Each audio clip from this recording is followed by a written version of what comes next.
আল্লাহ থেকে কোনো জবাব আসে না।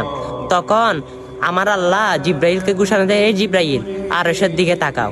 তখন জিব্রাইল আমিন আরশের দিকে তাকালো, দেখে সেখানে লেখা লা ইলাহা ইল্লাল্লাহ মুহাম্মাদুর রাসূলুল্লাহ সাল্লাল্লাহু আলাইহি ওয়াসাল্লাম। তখন জিব্রাইল আমিন জিজ্ঞেস করে, আল্লাহ এই কালেমার সাথে আমার এই সিজদার সম্পর্ক কি?